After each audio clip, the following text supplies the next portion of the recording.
How did we all get here? I mean, the whole debate is so fundamentally backwards and upside down. It's based on a fallacy.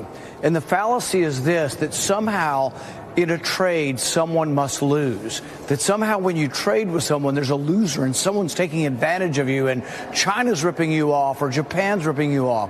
It's absolutely a fallacy.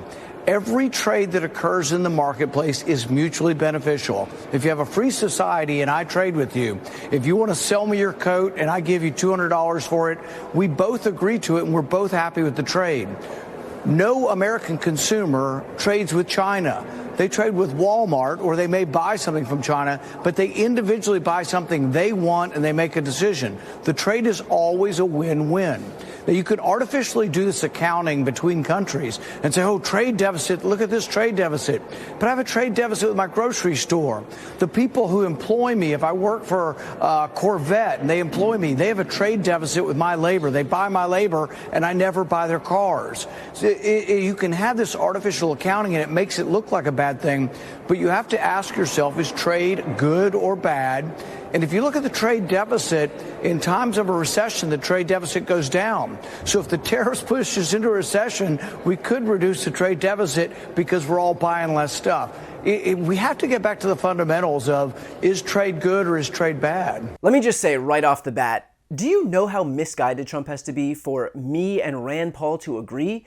Because the reality is that Rand Paul is correct. Trump's entire argument here is based on a false premise, that we're somehow worse off if we're at a trade deficit with a trading partner, that it's a sign of America being ripped off.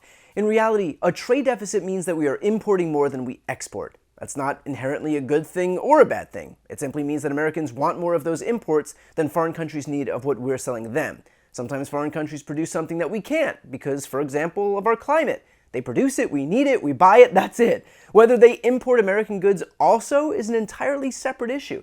They might not need our goods. They might be a poor country that can't afford our goods. Does that mean that we impose tariffs to punish them? And then that makes what we import more expensive for us? If none of this makes sense to you, join the club. And if both me and Rand Paul are in that club, it's a pretty big club. In fact, Larry Kudlow is apparently also part of it. Mr. Secretary, if you get your tax cuts, and I guess you're well on the way, you get your deregulation. These are all huge pro-growth items. Okay. We will grow, we, the United States, will grow faster than Japan. We will grow faster than almost anybody.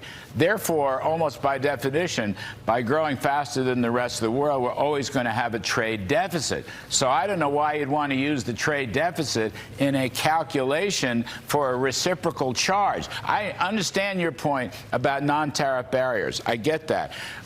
That's why I would have chosen a handful of countries, I don't know, maybe 10 or a dozen countries, and really carefully pinpointed it. But to apply this to the whole world on the basis of trade deficits, is that really the best in your judgment? You've been around a long time. You've looked at these. You've done analysis. Is that really where we should be at? And so is Ben Shapiro. Yesterday, President Trump declared that it was, in fact, Liberation Day. His giant tariff policy that he just dropped on the market unilaterally, probably unconstitutionally. Trump's reciprocal tariffs impose hundreds of billions of dollars in new taxes on Americans, be the largest tax increase since the Revenue Act of 1968. One of the biggest tax increases on American consumers in the history of America. And it's going to cost American consumers. It will cost American producers who use inputs from other countries. The Dow Jones Industrial Average plummeted immediately more than 1,000 points. The S&P 500 plummeted more than 3%. The NASDAQ plummeted almost 4.5%. There are real-world implications for this sort of stuff. Trade wars are, in fact, not good and not easy to win, particularly if you don't actually have a plan. It is predicated on a bad idea of how international trade works. A fundamental misunderstanding of trade deficits. Trade deficits they're an accounting procedure. Trade deficits have pretty much nothing to do with the health of an economy. I can name you a period in American history where there was a fairly large surplus in America's balance of trade. The entire Great Depression. But let's do this. Let's humor the Trump administration for a moment with their backwards idea about trade imbalances. We've got a trade surplus with Australia, meaning they import from the US more than we import from them. And yet even still, the Trump administration opted to impose tariffs on them. We already have a free trade agreement. We have a trade surplus. So getting the least bad, why did they get whacked in the first place? We're addressing the $1.2 trillion deficit, the largest in human history that President Biden left us with. We should be running up the score in Australia. Ambassador Greer, answer the question on Australia. We have a trade surplus with Australia. We have a free trade agreement. Why? They are an incredibly important national security partner.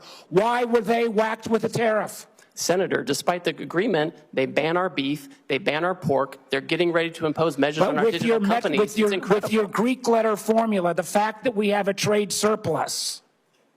We have a global tariff on everyone. We're trying to address the $1.2 trillion deficit that Biden left us with. I think that answer, sir, you're a much smarter person than that answer.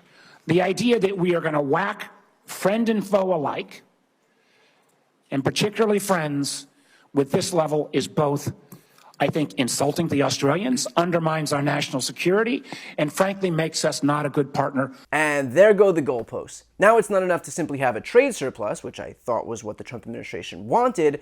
We also need them to buy certain items from us that we arbitrarily decide that they need to buy. We apparently also need to dictate how Australia runs their trade. I don't mean to be glib here, but it's almost like this administration isn't even looking for solutions, but rather just looking for more problems. Even in the instances where their insane demands are met, still they impose more demands.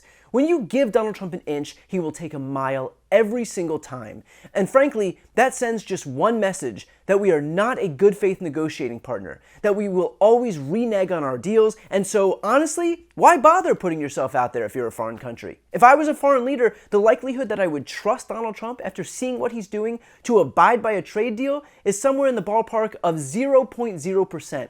Which means that it's probably not worth their time to engage in trade deals with him at all. Which is why, by the way, despite Trump's breathless insistences that everyone is falling over themselves to strike a deal with him, I'm telling you, these countries are calling us up, kissing my ass. They are dying to make a deal. Please, please, sir, make a deal.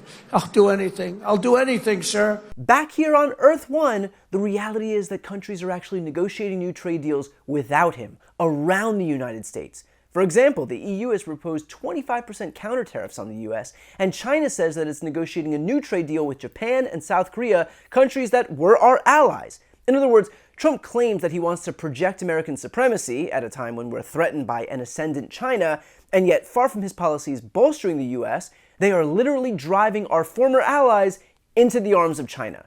And that, folks, is the art of the deal. And so the point here is clear. What Trump is doing is a disaster. And this isn't just me projecting my political views onto the situation, it is borne out in national polling. According to Navigator Research, Trump's negative coverage has skyrocketed to the highest point since he took office. And the principal driver of that negative coverage is his disastrous tariff policy. So he can fillet himself until the sun goes down and pretend that his policies are, quote, legendary. And I really think we're helped a lot by the tariff situation that's going on, which is a good situation, not a bad. It's great. It's going to be legendary. You watch. Legendary in a positive way, I have to say. It's going to be legendary. But even he recognizes the truth, even if he won't show it. His desperate marketing and selling is a tell that he is losing massive swaths of his own base. That's why he's out there like a circus performer right now, trying to keep the masses in check.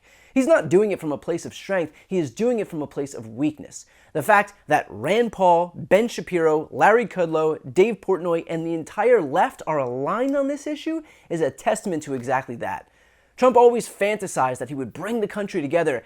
He has, but not at all in the way that he thinks.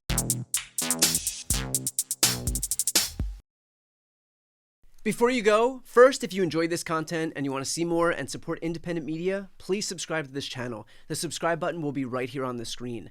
But second, the reality is that we're now in a political environment where this administration can lean on any of the social media platforms to suppress certain voices if they don't like critical coverage. That means my longevity here is in the hands of a few tech billionaires who are already making it clear that they're willing to cater to this White House.